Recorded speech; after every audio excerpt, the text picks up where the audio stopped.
오늘 나눌 말씀의 제목은 믿는 가정은 무엇이 다른가입니다.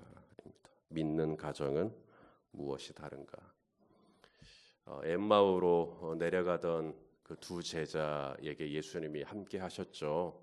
그리고 예수님은 이 두 제자에게 말씀을 풀어주셨습니다. 모세와 선지자의 글에 있는 말씀들을 풀어주셨다고 성경에 되어 있어요.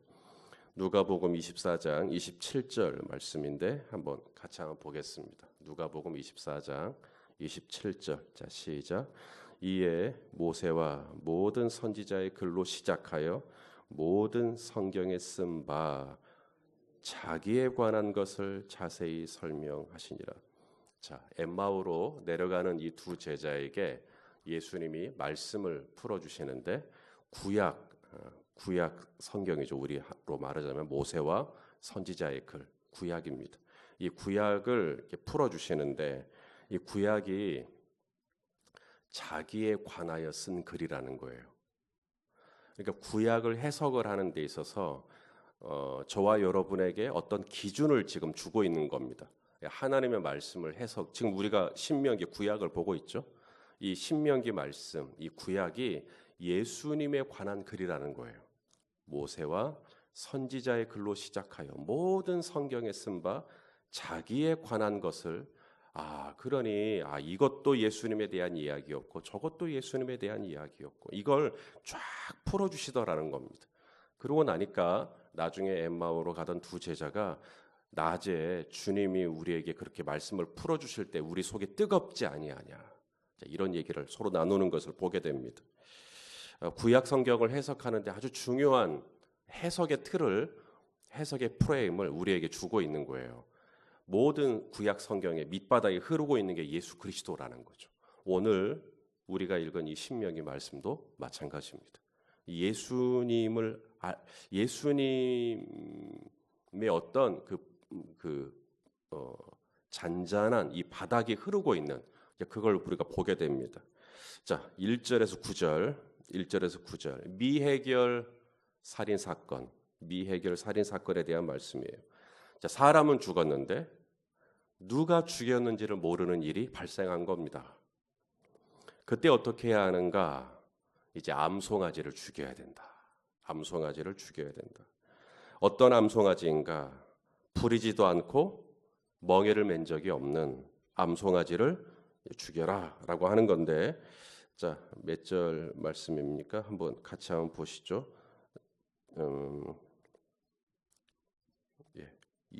21장 3절 보겠습니다. 시작. 그 피살된 곳에서 제일 가까운 성읍의 장로들이 그 성읍에서 아직 부리지 아니하고 멍에를 매지 아니한 암송아지를 취하여. 자, 부리지 않았다. 한 번도 일을 시킨 적이 없는 겁니다. 그리고 멍에를 맨 적이 없다라는 건데, 예수님도 예루살렘에 입성하실 때 나귀를 타시죠. 어떤 나귀를 타십니까? 한 번도 사람이 타본 적이 없는 나귀를 타십니다. 마가복음 11장 2절 말씀 보겠습니다. 마가복음 11장 2절. 자, 시작. 이르시되 너희는 맞은편 마을로 가라. 그리로 들어가면 곧 아직 아무도 타보지 않은 나귀 새끼가 매여 있는 것을 보리니 풀어 끌고 오라. 자, 누군가가 죽었어요. 근데 누가 죽였는지를 모르는 겁니다. 어쩌면 이런 경우에 나하고 상관없는 일이니까 나 몰라라 할 수도 있어요. 나는 안 죽였으니까. 그러므로 그냥 책임을 회피할 수 있습니다. 그런데 오늘 본문에 보니까 하나님은 그러지 말라는 거예요. 비록 누가 죽였는지 모르는 살인이라 해도 그 죄는 속량을 받아야 돼요. 그래서 아무 죄 없는 암송아지를 끌고 가서 피를 흘려 죽게 한 것입니다. 그래서 우리 하나님은 이스라엘이 어떤 민족이 되기를 원하시는가? 구원받은 하나님의 백성들은 어떤 백성들이 되기를 원하시는가? 다른 사람의 생명을 존중하는, 다른 사람의 생명을 존중하는 그런 백성이 되기를 원하는 거죠. 이 생명을 존중하는 게 어디까지 확장되냐면 바로 자신의 생명까지도 연결됩니다. 남의 생명을 존중하는 것은 당연한 거고 내 생명 또한 존중이 여기셔야 돼요. 내가 가지고 있는 이 생명, 내가 하고 있는 이 호흡, 여러분 이거 다 누가 주신 거죠? 응? 하나님이 주신 거예요? 우리는 그런 신앙 고백을 해요. 이 내가 지금 하고 있는 이 모든 호흡이 이게 내 것이 아니고 이게 다 하나님의 은혜라고 우리는 고백한다 이 말입니다. 그러므로 우리는 내게 주신 이 생명조차도 내가 함부로 하지 않아요. 그런데 저기 바깥에 있는 분들은 그렇게 생각하지 않습니다. 저도 최근에 어떤 책을 하나 읽었는데 이 자살을 약간 미약하는, 미화하는 이런 글을 좀 읽었어요.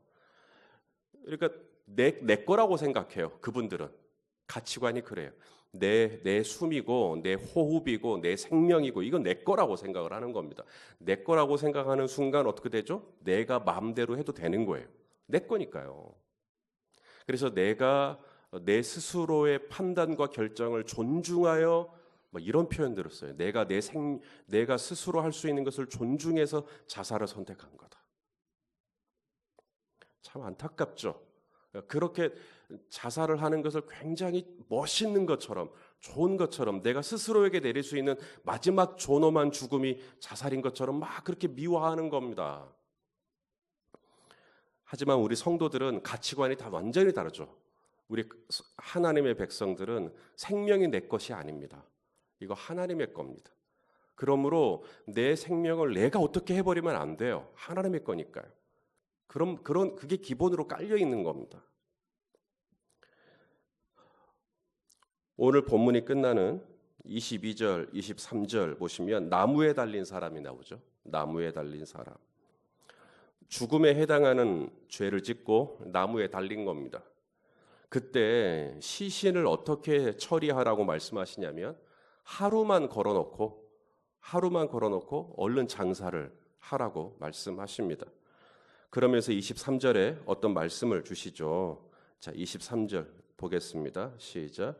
그 시체를 나무 위에 밤새도록 두지 말고 그날에 장사하여 내 하나님 여호와께서 내게 주신 기업으로 주시는 땅을 더럽히지 말라. 나무에 달린 자는 하나님께 저주를 받았음이니라. 나무에 달린 자는 하나님께 저주받은 거다. 자, 이 말씀을 나중에 사도 바울이 인용합니다. 바울이 갈라디아서 3장 13절 우리 보겠습니다. 자, 시작. 그리스도께서 우리를 위하여 저주를 받은 바 되사 율법의 저주에서 우리를 속량하셨으니 기록된 바 나무에 달린 자마다 저주 아래에 있는 자라 하였습니다. 바울이 어느 말씀을 인용한 거죠?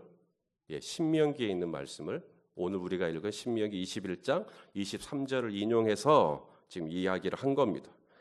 자, 바울이 나무에 달린 자가 저주를 받았다. 지금 무슨 얘기를 하고 싶은 거냐면 바로 예수 그리스도의 십자가를 얘기하고 싶은 겁니다. 그러니까 예수님이 나무에 달리셨잖아요. 예수님이 나무에 달린 게 무슨 의미냐? 바로 하나님께 저주를 받은 거라는 거예요. 그게 십자가라는 겁니다. 예수님이 나를 대신하여서 저주를 다 받으신 거예요. 예수님이 나를 대신해서 십자가 위에서 하나님의 저주를, 하나님의 이 진노의 저주죠. 죄의 저주죠. 죄의 삭은 사망이니까 이 모든 저주를 예수님이 온몸으로 다 받아낸 겁니다. 십자가 위에서. 아무 죄 없는 암송아지를 골짜기로 데리고 가죠. 오늘 본문에 골짜기로 데려갑니다. 이 골짜기도 해골의 골짜기, 해골의 언덕을 연상시키는, 골고다를 연상시키는 단어입니다. 골짜기요. 거기서 예수님이 죽으시잖아요. 나무에 달려 모든 저주를 받으사 죽으시잖아요. 오늘 우리가 죄 가운데서 구속을 받고 살아있을 수 있는 이유, 하나님의 자녀가 된 이유, 바로 암송아지처럼 예수님이 우리를 위하여 죽으시고 나무에 달리사 하나님의 저주를 온몸으로 받아내셨기에 우리가 그 공로를 힘입어 하나님을 아빠 아버지라 부르는 자녀가 된 줄로 믿습니다. 자, 이게 전제예요. 그래서 오늘 본문은 예수님이 드러나 있어요. 암송아지. 왜 누가 죽였는지 모르는 이 미해결 이 살인 사건이 났는데 이것을 처리하는 과정 중에 이 아무 죄 없는 이 암송아지가 죽습니다. 그리고 나무에 달린 자는 저주를 받은 거다. 이런 얘기. 이게 다 예수 그리스도를 연상시키는 부분들이죠. 자, 그렇다면 이렇게 암송아지의 희생으로 그리고 나무에 달려 저주를 받아내심으로 우리가 하나님 편에서 산 자가 됐어요. 살아난 자가 됐어요. 은혜를 입은 자가 됐어요. 자, 그렇다면 이제 내가 이렇게 구원받은 하나님의 자녀가 되었으니 이제 내가 어떻게 살 것인가 하는 부분입니다. 자, 10절에서 14절. 전쟁 중에 포로로 잡아온 여인. 자, 전쟁을 하는데 하나님이 전쟁으로 이기게 하셨어요. 그래서 이제 포로로 여러 사람들을 잡아오는데 이제 그 중에서 한 여인이 눈에 띄는 겁니다. 한 여인이 마음에 들어요. 아, 나 저 여인하고 결혼하고 싶다. 그러면 어떻게 해야 되는가? 이제 집으로 데려가라는 거예요. 집으로 데리고 가서 머리를 다 밀고 손톱도 다 깎고, 이것은 정결 예식을 하라는 얘기입니다. 머리도 다 밀고 손톱도 다 깎고 한 달 동안 애곡할 수 있는 시간도 좀 주고, 그리고 그리고 이제 결혼하는 겁니다. 살다가 이제 헤어지고 싶다. 더 이상 못 살겠다. 그러면 돈을 받고 팔거나 이러지 말고 그냥 돌려보내주라는 거예요. 여러분, 지금 이 말씀은 결혼과 이혼에 대한 말씀이 아닙니다. 결혼과 이혼에 대한 말씀은 아니고요.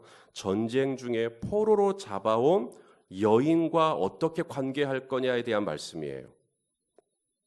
당시 전쟁 중에 포로로 잡아온 여인들은 일반적으로 어떻게 했는가? 학대합니다. 학대. 그리고 모욕을 주죠. 그리고 그냥 강간을 하고 이렇게 하는 것이 그냥 당연한 겁니다. 집으로 데리고 가서 옷을 갈아입히고 무려 한 달을 기다리고 뭐 이런 거 없어요. 그냥 내가 원하면 취하는 거지. 그런데 하나님은 이스라엘 백성들에게 너희는 그렇게 하지 말라는 거예요. 비록 전쟁 중에 포로로 잡아온 여인이라 할지라도 하나님은 뭐예요? 여인의 인격을 존중해 주라는 거예요. 이 여인하고 살고 싶다. 그런다고 막 사는 것도 아니에요. 한 달이라고 하는 시간을 머리를 다 밀고, 이것은 여인에 있어서 어떤 아름다움을 의미하는 이 모든 조건을 다 배제하고 한 달 동안 다시 한번 생각해 볼 수 있는 시간을 주기도 하는 거죠.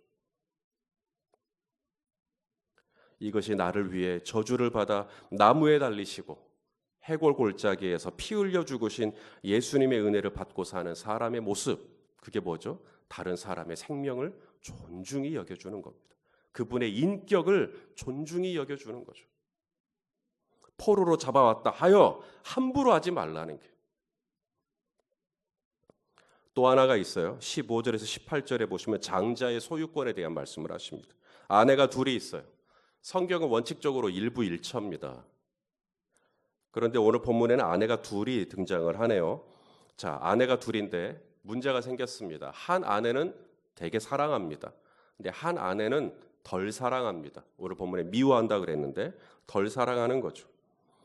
자, 장자가 태어났는데 사랑하는 부인에게서 태어나는 게 아니라 내가 좀 덜 사랑하는 부인에게서 장자가 태어난 겁니다. 그러면 내가 사랑하는 사람이 이 사람이니 이 사람의 몸에서 난 아들을 내가 장자로 삼겠다. 이러지 말라는 거예요. 내가 덜 사랑하는 부인에게서 난 아들이라도 장자면, 먼저 태어났으면 그를 장자로 인정하고 그에게 유산의 두 몫을 주라는 겁니다. 이 성경 말씀입니다. 하나님은 우리 가정이 어떤 가정이 되기를 원하시는가? 바로 질서가 있는 가정이 되기를 원하시는 겁니다. 감정이 앞서는 가정 말고 감정이 앞서는 질서가 있고 원칙이 있는 가정, 이게 하나님의 성품이거든요. 고린도전서 14장 33절을 보시면 우리 하나님은 어지러움의 하나님이 아니시고 화평의 하나님이라고 말씀하십니다. 화평. 자, 그다음 세 번째, 구원받은 하나님의 자녀 어떻게 사는가? 18절에서 21절 패역한 아들에 대한 규정이 나옵니다. 자, 어느 아들이 있는데 이 아들이 도무지 부모 말을 듣지를 않네요. 일시적으로 잠깐 안 듣는 게 아니라 계속 안 듣습니다. 들은 적이 없는 겁니다. 그러면 성경에 뭐라고 돼 있냐면 그 아들 죽이래요, 그냥. 놀랍죠? 이게 이스라엘 법은요, 이런 패역한 아들은 죽여도 됩니다, 부모가. 물론 이 법은 이스라엘 역사 속에서 단 한 번도 시행된 적이 없는 법입니다. 어느 부모가 자녀를 죽이겠습니까? 다윗의 아들 장자죠, 암논이 여동생을 성폭행을 했습니다. 또 압살롬은 그의 형 암논을 또 칼로 찔러 죽였습니다. 그러니 율법에 의하면 둘 다 처형을 해야 됩니다. 둘 다 죽여야 돼요. 패역한 아들들이니까. 근데 다윗은 시행하지 않습니다. 다윗은 암논을 내버려 두고요, 압살롬도 내버려 둡니다. 어느 부모가 패역하다 하여 그 아들을 돌로 쳐 죽입니까? 하지만 하나님께서 이 법이 시행될 리가 없다라는 걸 아시면서도 이 법을 주신 이유가 있겠죠? 우리로 하여금 부모를 공경할 줄 알아야 된다는 얘기를 하고 싶은 겁니다. 우리가 정말 골짜기에서 아무 죄 없는 암송아지가 목이 꺾여 죽임을 당하듯 나무에 달려 하나님의 저주를 온몸으로 받아내사 우리를 살려내신 주님의 은혜를 힘입고 사는 존재로 우리가 인정하고 받아들인다면 어떻게 하라고요? 부모님의 말씀을 잘 순종하는 자녀가 되라고 오늘 이 말씀을 주신 겁니다.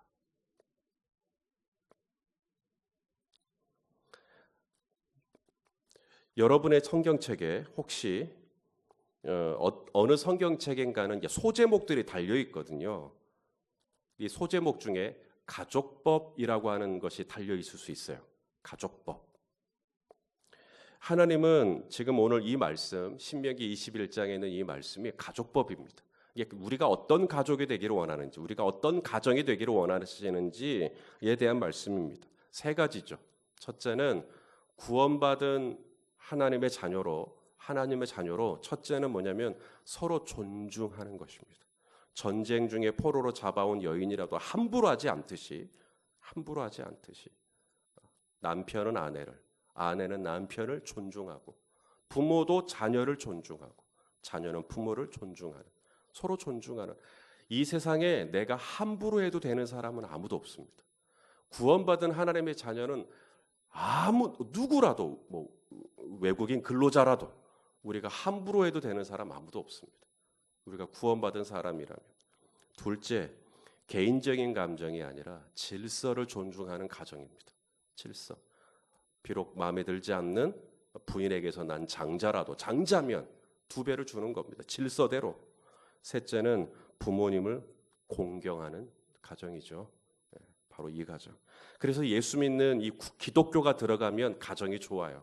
왜냐하면 기독교는 부모를 그렇게 강조하거든요.